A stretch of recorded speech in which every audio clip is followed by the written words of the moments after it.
What's up YouTube, this is GalacticGod and I'm coming at you today with a video to talk about reprints and if they are what's really good for the game of Yu-Gi-Oh!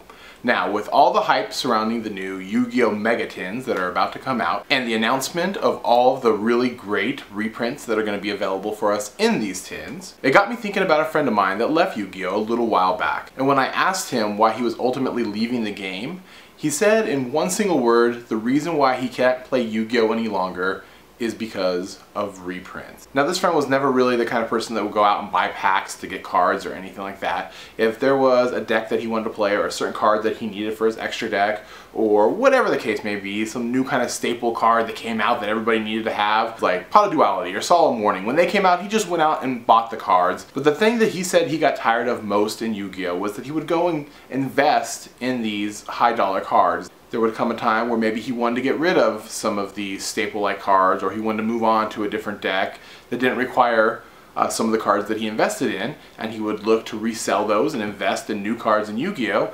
And he couldn't really do that because the cards that he had bought had drastically plummeted in value because the card had been reprinted either in a special edition or a 10 or a legendary collection or something of that nature. And so the original copies that he had no longer retained such a high value that he paid for them. And to him, investing in Yu-Gi-Oh! Over and over and over again became quite tedious because he couldn't come up on any investment he ever made in the game. And so because of this, he's ended up switching over to Magic the Gathering. Now I am by no means any kind of expert in the Magic the Gathering TCG or how cards get reprinted there or anything like that. I only really know what he and a few other people tell me that I associate with who play that game. But according to them, Magic the Gathering doesn't really reprint high-end cards very often, if ever. And so, if there's a card that's worth a lot in that game, according to them, if you invested money in it, a year or two later, that card should still retain the same amount, if not more, that you invested into it.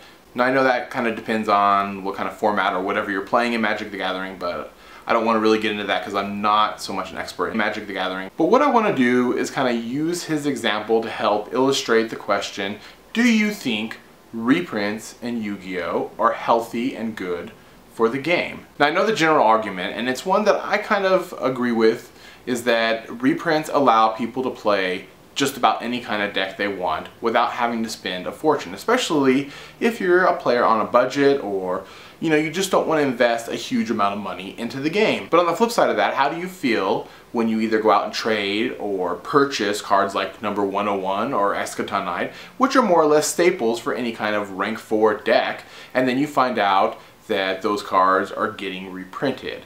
In the comment section below, remember, let me know your guys' thoughts on reprints. Do you think they are good and healthy for the game, or do you think they ultimately drive more players away than it helps?